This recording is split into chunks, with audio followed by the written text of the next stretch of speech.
Está con nosotros el día de hoy Maritza Arango de Barragán, desde Colombia. Y pues quisiera preguntarte, Maritza, ¿cómo lograron instruir a Timoteo a pesar de que su padre era griego? Bueno, entonces el apóstol Pablo en su segunda carta a Timoteo, capítulo 1, el verso 5, dice, trayendo a la memoria la fe no fingida que hay en ti, la cual habitó primero en tu abuela Loida y en tu madre Unice, y estoy seguro que en ti también. Lo primero que quiero resaltar en la labor de estas dos mujeres era la forma en que vivían el Evangelio. El apóstol Pablo menciona, hablando de Eunice y de Loida, que su fe era no fingida, que su fe era sin fingimiento, lo que nos da a entender que la entrega de estas dos mujeres a Dios era real, que vivían el Evangelio como lo dice la palabra del Señor. Este es un aspecto muy importante, Isa, en la crianza de nuestros hijos.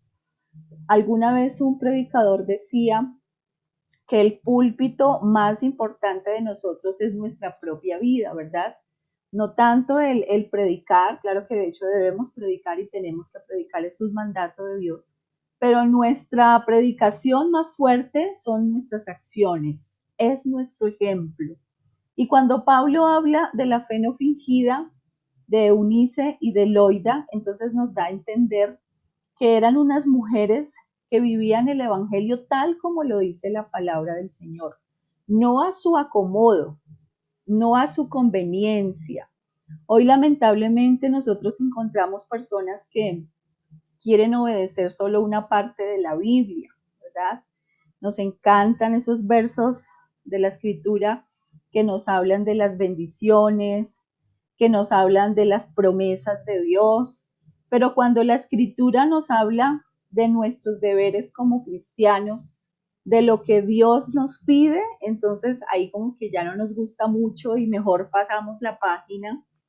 Pero mira que Pablo quería resaltar que la vida de estas mujeres era una fe genuina, no era una fe por ratos ni tampoco condicionada. A veces nosotros queremos ser fieles a Dios, depende de las circunstancias y todo está bien, pero si las cosas van mal, entonces mejor como que no.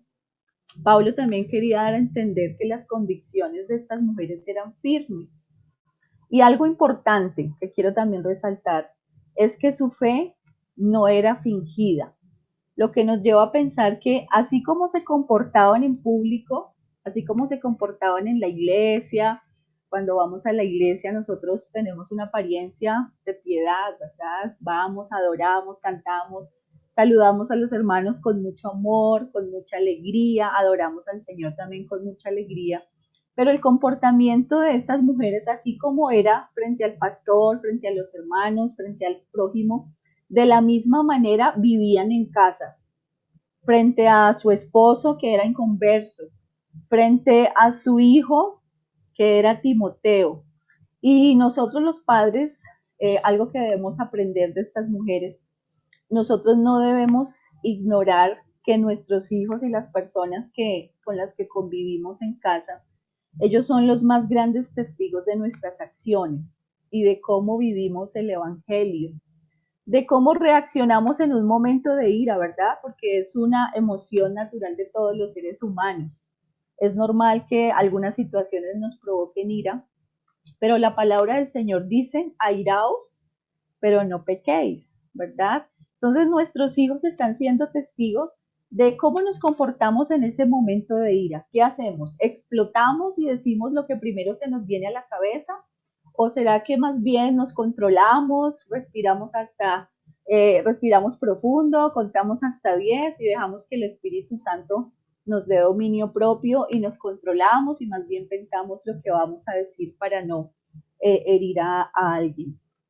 ¿Cuáles son las palabras que proferimos cuando llega ese momento de necesidad económica, verdad? ¿Qué hacemos? ¿Será que renegamos contra Dios? ¿Será que renegamos contra la economía, la situación? ¿O más bien nos tranquilizamos y nuestros hijos nos están escuchando decir más bien, vamos a esperar en Dios, Dios no nos va a dejar solos, Dios nos va a proveer. Y una pregunta también, ¿qué nos escuchan decir nuestros hijos de nuestro prójimo? ¿Cómo hablamos de nuestro prójimo frente a nuestros hijos? ¿Será que ellos nos oyen hablar de nuestro prójimo palabras de bendición, palabras que alienten, palabras que edifiquen? ¿O al contrario, nuestros hijos nos están escuchando criticar a nuestro prójimo, criticar a nuestros hermanos, juzgarlos, decir palabras de pronto que destruyen, palabras que no edifican? Entonces, la fe de estas mujeres era genuina y era algo que veía Timoteo todos los días, que así como ellas se comportaban en público y en la iglesia y frente a los demás, así se comportaban en casa frente a Timoteo.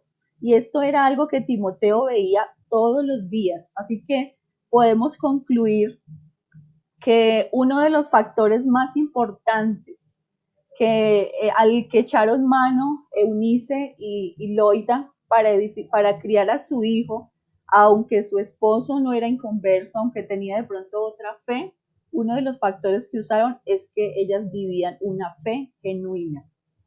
Timoteo creció viendo a unas mujeres que de verdad amaban a Dios, que de verdad servían a Dios, que vivían un evangelio que no era un evangelio a ratos ni un evangelio a su acomodo, sino que era un evangelio genuino. Y mira qué punto tan importante, porque muchas veces hay rebeldía por parte de nuestros hijos a cierta edad, ¿verdad? Todos tenemos que pasar la etapa de que nuestros hijos están en adolescencia y que hay cambios y todo, pero nuestros hijos se dan cuenta de todo. No podemos, como que aquí decimos en Guatemala, tapar el sol con un dedo, ¿verdad?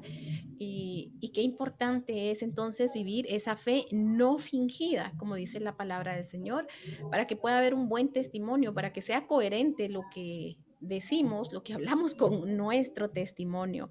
Entonces, podemos ver también acá esta gran influencia que tuvo estas mujeres sobre la vida de Timoteo. Podemos entender también y lograr esperanza para aquellas mujeres que tal vez dicen, no, yo no voy a poder criar a mi hijo porque yo le digo una cosa y mi esposo dice otra.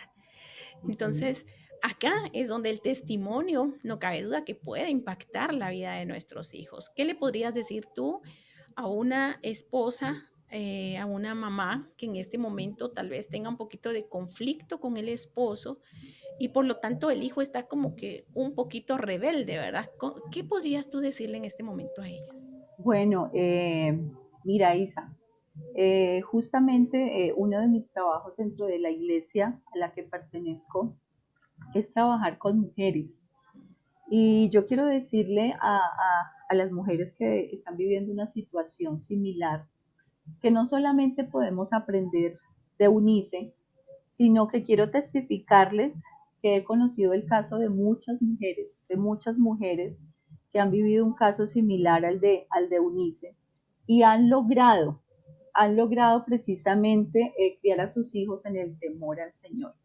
Hay algo muy importante, Isa, hablando del ejemplo, ¿no? Hablando del ejemplo, hablando de vivir el Evangelio genuinamente, y es que nuestros hijos, como tú dices, nuestros hijos son nuestros grandes testigos de cómo nosotros vivimos. Y yo algo que les aconsejo a esas mujeres es no desaprovechen la oportunidad de hablar en cualquier momento, en cualquier ocasión de la palabra del Señor. No desaprovechen siempre de estar haciéndoles ver a ellos y reflexionar la diferencia del comportamiento de un hijo de Dios a la diferencia del comportamiento de una persona que tal vez no sigue la palabra del Señor. Tal vez, como tú decías ahorita, mencionabas a los hijos que llegan a una edad de rebeldía, ¿verdad? Que llegan a esa adolescencia y ellos quieren cuestionar todo. Y aunque lleguen a ese momento de pronto de rebeldía, pero siempre, siempre, allá en el fondo de sus corazones se va a quedar la reflexión, se va a quedar la enseñanza, siempre. Y cuando llegue el momento en que como que ellos ya aterrizan y como que se ven confrontados a la vida y a muchas situaciones que tienen que vivir, esas enseñanzas que en algún momento se sembraron, esos consejos que en algún momento se sembraron, ese ejemplo también que se vio de su mamá o de su papá convertido, ese ejemplo, eso no se borra, eso no lo saca nadie, eso se queda ahí arraigado en el corazón. Entonces, la palabra del Señor también nos habla, en cierto texto, hablándole precisamente a las esposas que tienen sus esposos inconversos, la palabra del Señor las invita a que sean mujeres santas, a que sean mujeres piadosas, que con su ejemplo lograrán ganar a sus esposos. Y si eso lo logran hacer con sus esposos, también con sus hijos lo hacen. Y como les decía anteriormente, muchas mujeres conozco el testimonio que han logrado sacar a sus hijos adelante y criarlos en el temor al Señor, que ya hoy son adultos, que ya hoy pueden decidir, ya tienen la capacidad de decidir y han decidido seguir al Señor. Gracias a esa constancia, gracias a esa fe, gracias también a esa paciencia que han tenido estas mujeres y a esta piedad que han vivido en sus hogares. Qué hermosas palabras de esperanza.